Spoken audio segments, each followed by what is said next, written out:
Carl Lewis has never met a camera or microphone that he didn't like. But I'll tell you, I've been blessed for a long time. Very, very blessed. Barcelona, where Lewis has just added 2 more golds. Not just for the wins of all the meets that I've had, which thank the Lord I've had many. He has an eye for glory. The man is, quite simply, the biggest track and field star of the modern era. Some say the greatest ever. He has an incredible 8 Olympic gold medals, 7 world titles. He's the fastest man on the planet.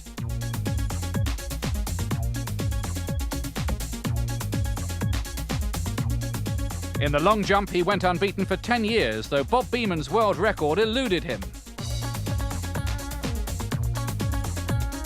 But he did carbon copy the achievements of the legendary Jesse Owens, who won 4 golds at one Olympics in 1936.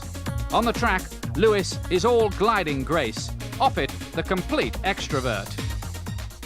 I always want to be able to wear bike shorts, you know, and I always want to be able to wear a t-shirt and a swimsuit without everyone at the pool turning their head and just going, ah, you know, that's just that kind of stuff. I always want to have that. And when it comes to hair care, nobody's better than Right On from Luster Silk. Live the legend. He neither looked nor performed like an athlete at school, but a meeting with his hero Jesse Owens proved an inspiration. Later, he even released a record about it. Though I was young at the time, I knew then in my mind I'd someday be a champion. Then I met Jesse Owens, gave me strength to keep going. Now I'm inspired in all my events.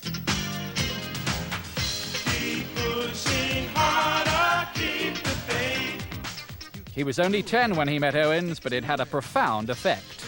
He came up to me and said, who won? You know, and I was like, I did. Then he looked at me with kind of a funny look and he said, you won? And I said, yes. So he gave me my medal and then he said, that's incredible. You're the smallest one here. And he took that and made it a lesson. He said, see everybody else, you other kids and all the people around, the smallest one won. All of a sudden, I was big man. You know, and that meant a lot to me. Because I've had people in my life, like so many others, that said, you'll never be anything in life. And when I was smaller, I was like I said, I was a late bloomer, so I was the slowest one in class and stuff most of the time, and I didn't win things often. Finally, somebody said I was great, and that person was somebody. So that was something that's embedded in my heart. He took the time to say that I was somebody. Carl Lewis isn't only an athlete. He's a one-man industry worth $50,000 an appearance and thousands more in advertising and endorsements. He's been calling the tune at the top of world athletics for nearly a decade.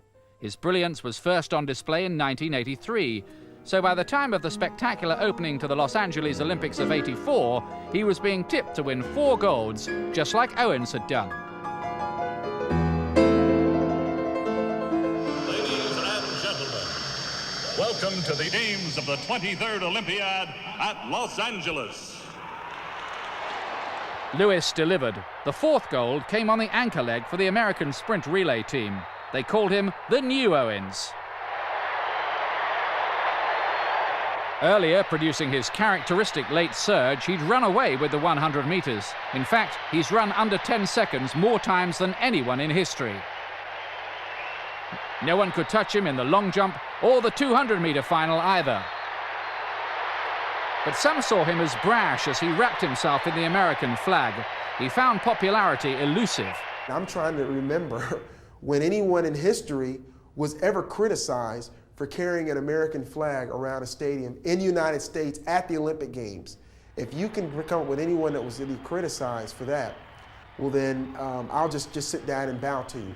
Secondly, anybody that makes a smart decision in sports, when have they ever criticized for a smart decision?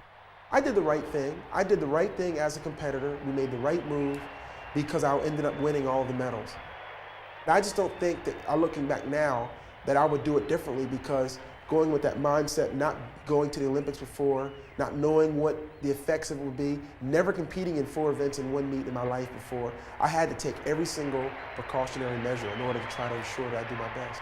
Lewis has always attracted adulation and criticism in equal measure. I look at it this way, 2 ways. Number one, no one becomes a huge star in our society without being criticized. Number two, I couldn't have been that bad. I mean, every time you look at news now, 90% of the time, it leads off with a murder or a kidnapping or whatever. I haven't let off anybody's news yet, so I'm not that bad. Indeed, his only brush with the law came when he was charged with a drink driving offence in his home city of Houston a couple of years ago. Predictably, it attracted plenty of media attention. Lewis's Mr. Clean image was on the line, but the court acquitted him.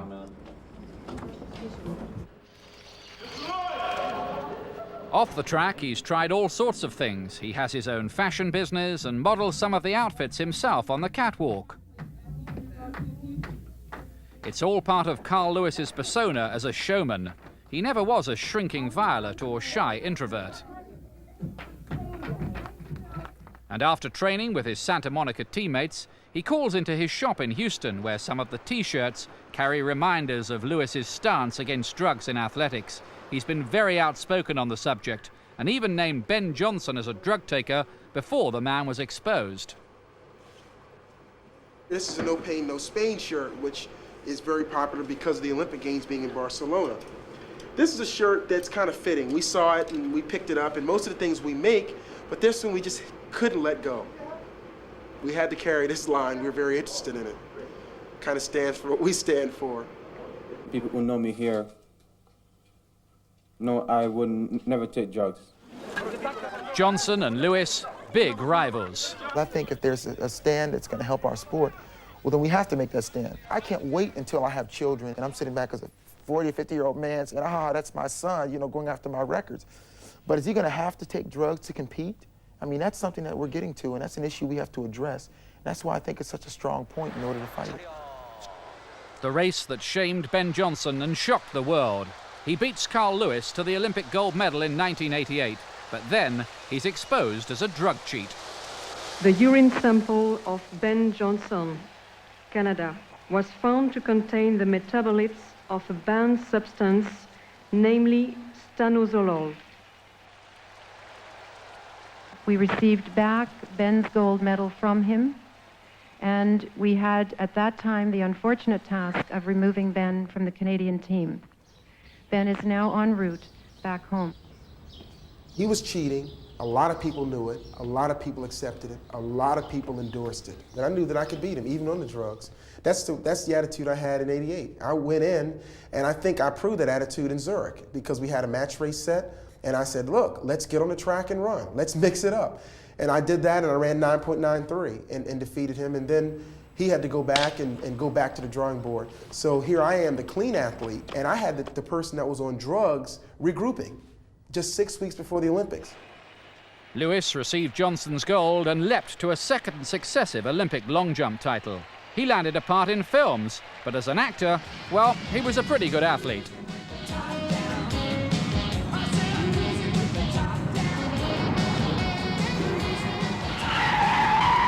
Hey, man, why are we stopping here?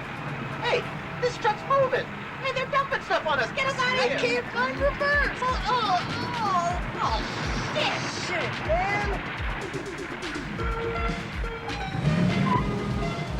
Look at me. Look at these Armani slacks. God, your slacks. Look at this jacket. It's a Versace original. An original? Looks more like shit to me. But Lewis's anti-drugs campaign had been vindicated, and some of the commercial opportunities he'd previously missed came flooding in. He was especially popular in Japan. I'm doing it too. Lewis eyed Bob Beeman's 23-year-old world long jump record. For some reason, I'm being interviewed today by a very special person. Many of you may not know his face, but with one jump, Bob Beeman helped change the sports world. Beeman's amazing 8 meters 90 in Mexico City 1968 was under threat, but in an unforgettable Tokyo World Championships in 1991, another man would break it, Mike Powell. It's a new world record. It's not gone to Carl Lewis, it's gone to Mike Powell. A following wind of 0.3 meters per second. It's not gone to Carl Lewis, it's Mike Powell, and that has broken Bob Beeman's world record.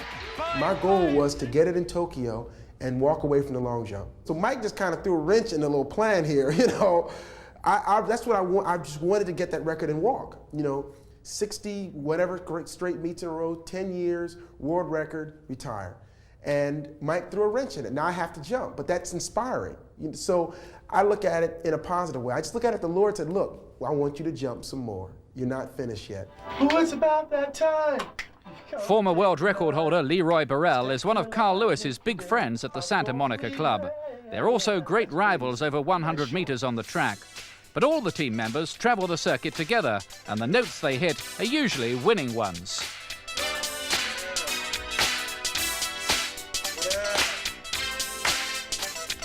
Olympic 200-meter champ Mike Marsh, another of the stars of Santa Monica.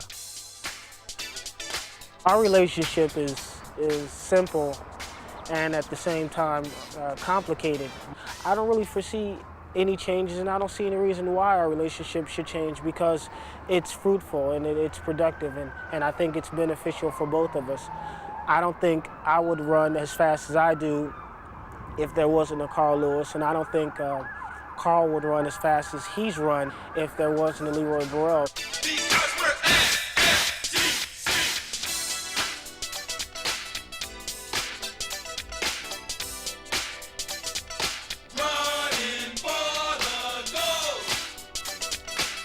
Carl Lewis came home as Athlete of the Year in 1991 after a sensational 100-meter world title win in Tokyo. Lewis goes powering through. It's Burrell from Lewis. Lewis wins. Lewis hits the front, and Lewis has won. And it's a new world record, 9.86 seconds. I'd like to present Carl Lewis with the Transworld Sportsman of the Year Award and congratulate him for such a wonderful season. Thank you, Leroy. Thank you very much. Oops. Damn, I messed up. If you can't run faster, then it's time to let the young cats do it. You can't do it. If you can't run faster and go into each race thinking and believing that you can win it, then it's time to let the young cats do it, respect them, and just sit back and have a wonderful career. But Lewis has his eyes on wider horizons. Believe it or not, as I've gotten older, I become more interested in the political system in our country.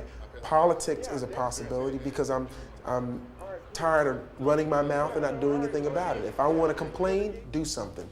Go out and do something. Don't just sit back and say the government's doing this or my society's doing this. Go out and make a difference. Carl Lewis for president? He's won everything else. I had the ability to sit down and talk to the people that are hurting in the streets because I know them. Some of them are my cousins and family and friends. And then I've been able to sit down and talk to the presidents and the chancellors and the prime ministers at the same time. And very few of us have that diversity and are able to see it on a daily basis. I may see a person that I know is down and out today, and tomorrow I may see a president. God, look at these shoes. Hey, button it up. I just look up and say thank you because I'm doing the same thing I did at 6 and I'm making money. My God, it's great. And I just say thank you for giving it to me. I'm going to have to just do it. I've had an incredible life. I've experienced so many things. And I'm just 30 years old. I have the experiences of most 50 or 60-year-olds, and I'm just 30. So I just take it in stride and keep going. And the legends of the track and pitch, pool and ring will run forever.